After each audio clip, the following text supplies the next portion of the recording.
We're moving fast through the evolution of theater. We are now in the 19th century. Theater during the 1800s. By the end of the 18th century, we saw the impact of the neoclassical ideal on dramatic literature. It was strict, it was hard to follow, and it tended to stifle creativity. Um, you have to write in this way, no other way is acceptable. Uh, for this reason, writers started to explore outside of this structure. At this time, if plays were written and followed the neoclassical ideal, they were called regular drama. Regular. It follows the neoclassical ideal, the standard that was in place. If plays did not adhere to the neoclassical ideal, they were considered irregular drama. And examples of irregular drama are something called a ballad opera. It is a shorter play, not a five-act play, but a shorter play with music and a story. Sometimes that story is funny and it actually incorporates some subjects that the neoclassical ideal frowned upon. For example, supernatural characters, witches or sorcerers in some case or another. Two examples that your text gives of ballad operas are John Gay's The Beggar's Opera and Mozart's The Magic Flute. These are two examples of irregular drama. By the beginning of the 19th century, the neoclassical ideal was almost kind of pushed off to the side, and writers started experimenting in earnest with other forms, challenging the neoclassical ideal.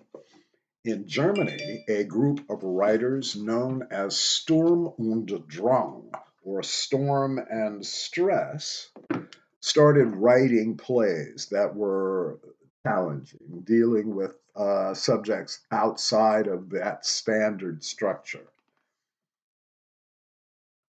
This is leading us to the beginning of a period called Romanticism. Romanticism. With every period, the question of truth and how truth is portrayed or expressed in dramatic literature is the issue. With Romanticism, truth, unlike before when truth was found in norms, understandable, recognizable truth in norms. By the Romantic period, the thought changed, and the idea of truth was that truth could be found in a variety of forms, in a variety of things. The Romantics believed that God created the universe out of himself so that he could sit back and observe the power of his creation.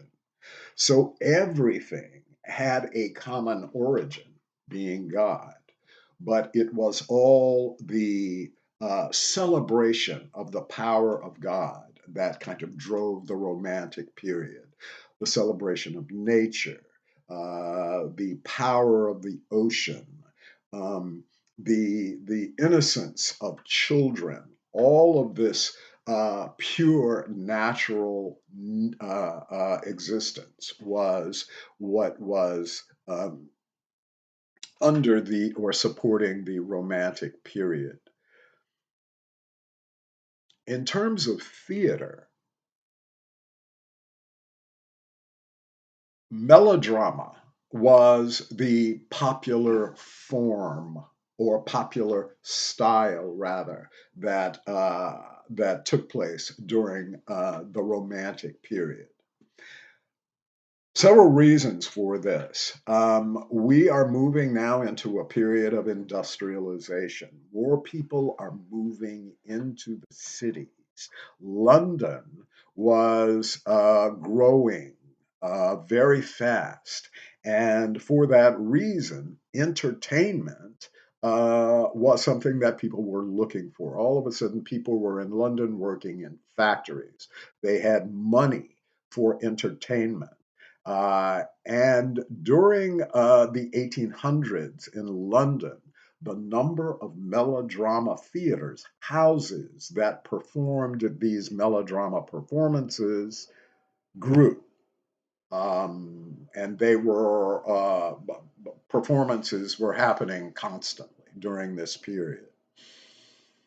With a melodrama, you have a hero who is flawed in some way.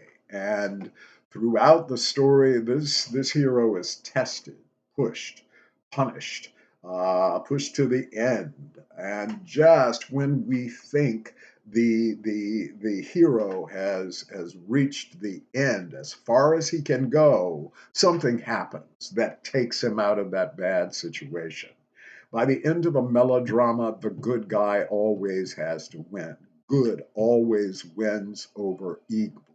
For that reason, these stories were appealing. We loved a hero that, after trials and suffering and hardships, will wind up on top.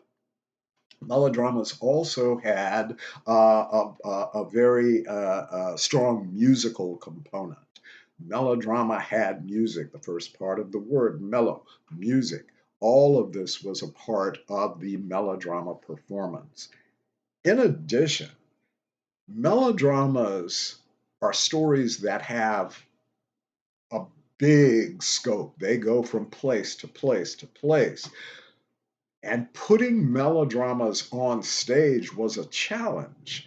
How do we do this? How do we show a story that has an earthquake or a tidal wave? Um, Melodrama houses, theaters, were built specifically for different types of melodramas. If this was a melodrama with a natural disaster, they had to have a theater with a stage who could simulate an earthquake.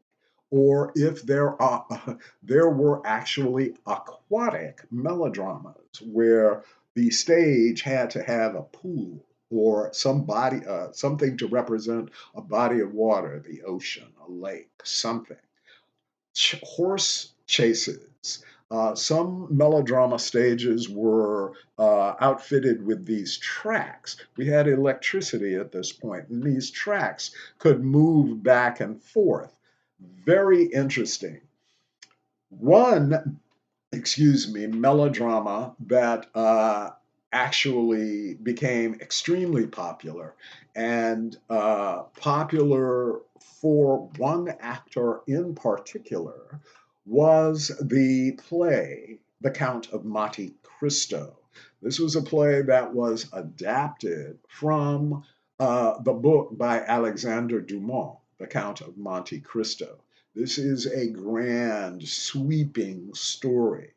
But one actor made his career performing as the Count of Monte Cristo, and that man was James O'Neill, an Irish actor who performed this character for over 30 years.